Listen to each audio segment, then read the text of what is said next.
Hablemos hoy de la difracción. La difracción es un fenómeno que acontece cuando en nuestro fenómeno físico están involucradas ondas. Es algo relativo al comportamiento ondulatorio de la materia. Puede ser la luz, puede ser alguna onda elástica en un medio elástico, puede ser como el agua, puede ser también una onda en la mecánica cuántica, también presentan problemas de difracción. Pero ¿qué es la difracción? La difracción es la desviación del comportamiento corpuscular. Cuando pensamos en la difracción desde el punto de vista de los fenómenos luminosos, nos podemos imaginar que si suponemos que la luz es una partícula o que está formada por un chorro de partículas, entonces la manera de demostrar que la luz no se comporta precisamente como un chorro de partículas es ponemos un obstáculo, una pantalla. En esa pantalla practicamos un orificio de cierta forma y delante de esa pantalla colocamos una película sensitiva que nos permita ver algo. ¿Cuál va a ser la perturbación que ocasiona la luz después de pasar por el orificio?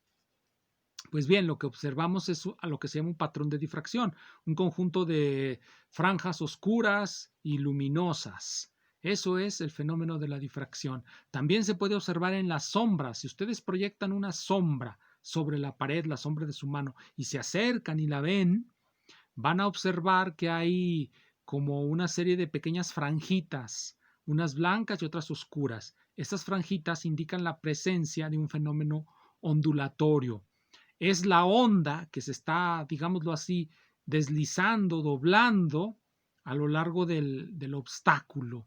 Y a eso le llamamos la difracción. También ocurre con las ondas en el agua. Si ustedes hacen el mismo dispositivo, tienen, digámoslo así, un recipiente, supongamos que es un recipiente rectangular, y en ese recipiente rectangular colocan un obstáculo, una placa, y en esa placa hay un orificio y ustedes empiezan a batir uno de los lados, van a ver cómo empiezan a salir ondas. Generalmente podrán ver que son un tanto esféricas si el orificio es pequeño. Si es muy grande, pues las ondas salen casi igual, casi no se alteran por la presencia y nuestro patrón de difracción no se va a notar. Pero bueno, entonces la difracción es un fenómeno ondulatorio y lo que interesa calcular es el patrón de difracción que se forma cuando la perturbación pasa a través de un orificio practicado en un obstáculo. Ese orificio puede tener diferentes simetrías y con esto nos referimos a que puede ser una circunferencia el orificio, puede ser una mancha irregular, un orificio irregular, puede ser un orificio rectangular. Los resultados van a ser diferentes en cada caso. Ahora bien, ¿cómo se hace la descripción de este fenómeno desde el punto de vista matemático? Históricamente, la primera manera de tratar este problema fue con la famosa teoría de Huygens, la construcción de Huygens, a la que se le añadió, digámoslo así, la corrección de Fresnel y se llama principio de Huygens-Fresnel. El principio de Huygens nos dice que dada una perturbación esférica, puede ser de cualquier, tener la forma de cualquier superficie, pero este es fundamentalmente un fenómeno superficial. Representamos la onda como una superficie que se propaga en el espacio. Entonces, la construcción de Huygens nos dice que cada punto de la superficie es a su vez un radiador de ondas otra vez esféricas y que esas ondas otra vez esféricas van a formar el siguiente frente de onda al siguiente momento de tiempo. Entonces lo que hace Fresnel es simplemente decir lo siguiente: esa formación del siguiente frente de onda es el resultado de la interferencia constructiva de todas las ondículas, de todas las pequeñas ondas esféricas que surgen, interfieren constructivamente y forman el siguiente frente de onda. La idea clave aquí es la interferencia. ¿Por qué? ¿Y por qué introdujo esto Fresnel? Lo introdujo para explicar el problema de la difracción. El principio de Huygens no lograba explicar la aparición de las líneas de difracción, de los patrones de difracción.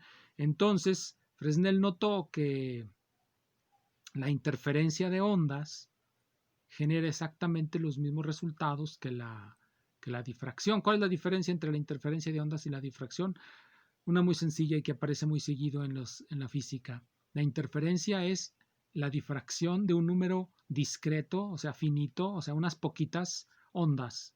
La difracción es la interferencia de un continuo de ondas, es decir, un continuo no numerable de pequeñas ondas que interfieren y forman el patrón de difracción. Entonces, teniendo más o menos clara la idea, resulta que se debe construir un modelo matemático. Ese modelo matemático son las ecuaciones de Maxwell, por supuesto.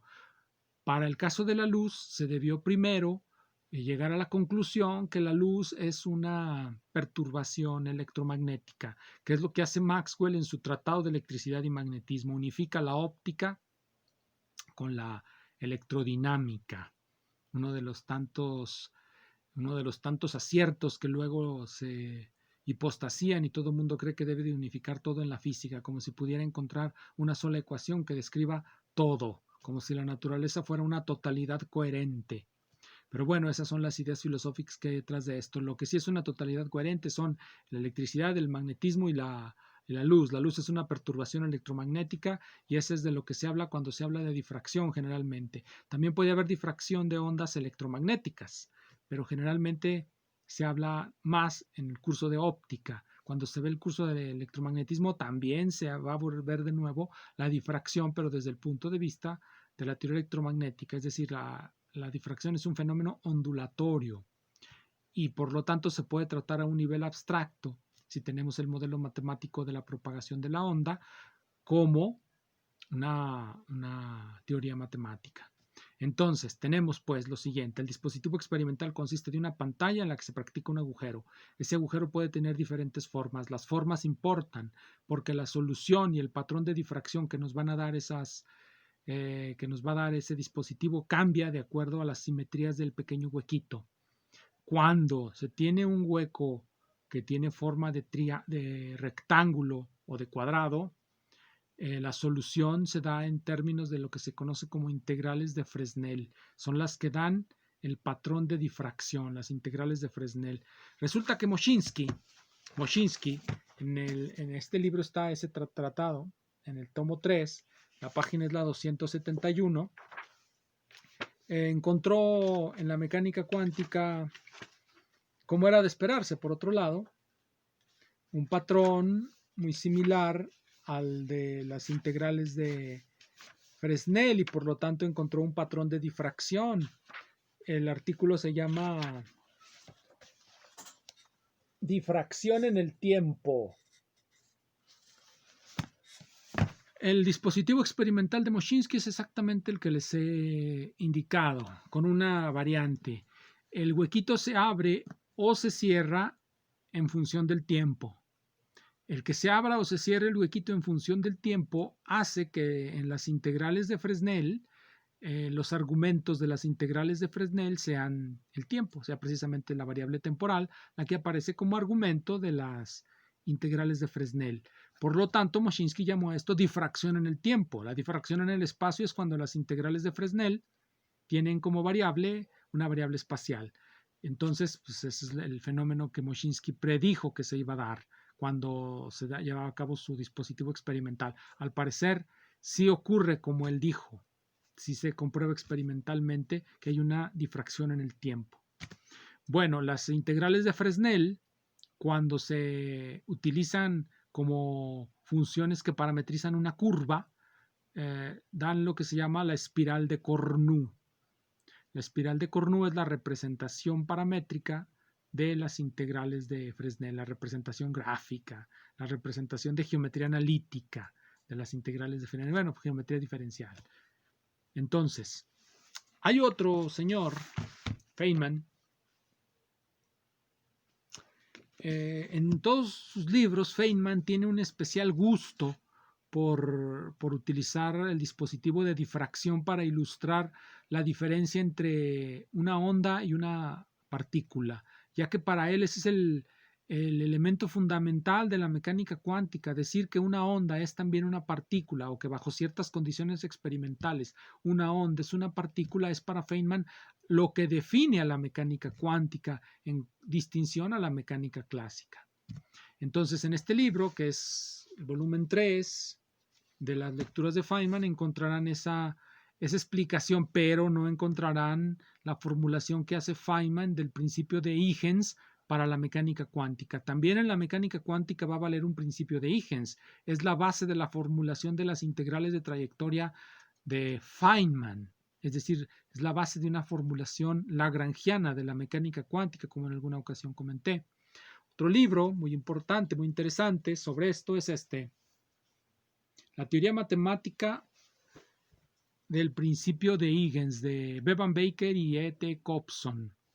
En este libro vamos a encontrar muchas soluciones para el problema de la difracción, es decir, para muchos huequitos de muchos tipos. Como ya comenté, las integrales de Fresnel van a aparecer cuando el huequito tenga forma rectangular. Es la forma que tiene en la disposición que inventó Moshinsky para su difracción en el tiempo. Cuando es en el espacio, pongan un agujerito triangular, cuadrado o rectangular, y ahí es donde va a aparecer la solución de las integrales de Fresnel. ¿Cómo aparecen estas integrales? Es que son la solución de la ecuación de D'Alembert. Ustedes recordarán la ecuación de D'Alembert. Cuando se separa la parte temporal, se reduce a una ecuación de Helmholtz. Las ecuaciones de Helmholtz tienen por soluciones ondas esféricas distribuidas sobre una superficie y que dependen de los valores iniciales del campo. Entonces, teniendo esas y utilizando las simetrías del orificio de forma rectangular, se pueden construir las integrales de Fresnel. Salen prácticamente directo porque la integral de la función de Green de la ecuación de Helmholtz es un exponencial complejo dividido entre la distancia. El exponencial complejo depende también de la distancia, es una onda plana. Entonces depende también de la distancia. Cuando meten todos los datos relativos a la geometría del problema, del dispositivo experimental, van a aparecer términos cuadráticos en la exponencial y van a retirar el factor de amortiguamiento. Entonces les va a quedar prácticamente las integrales de Fresnel directitas, con un cambio de variables se hace. Entonces en este libro se discute eso de manera muy, muy rigurosa, porque es un libro riguroso de matemáticas. Otro libro, más orientado físicamente, es Los principios de la óptica de Born y Wolf, en donde se discuten también muchos problemas de difracción y se resuelven. Los problemas de difracción son difíciles. Prácticamente podemos decir que dependiendo de nuestra capacidad para resolver la ecuación de onda de D'Alembert, podremos encontrar soluciones a los problemas de difracción de ondas luminosas. Para las ondas que aparecen en la mecánica de fluidos, las soluciones tienden a ser muy complicadas porque las ecuaciones de Navier-Stokes incluyen términos no lineales. Generalmente la teoría de la difracción de las ondas en medios elásticos es todavía más complicada que la teoría de la difracción en el éter, es decir, la teoría de la difracción de la luz. La difracción de las ondas en medios elásticos es mucho más complicada porque las ecuaciones diferenciales que aparecen son ecuaciones diferenciales no lineales. Sería muy interesante ver qué tipo de situaciones acontecen en esos casos. Pero bueno, eso será tema de otro video. Muchas gracias.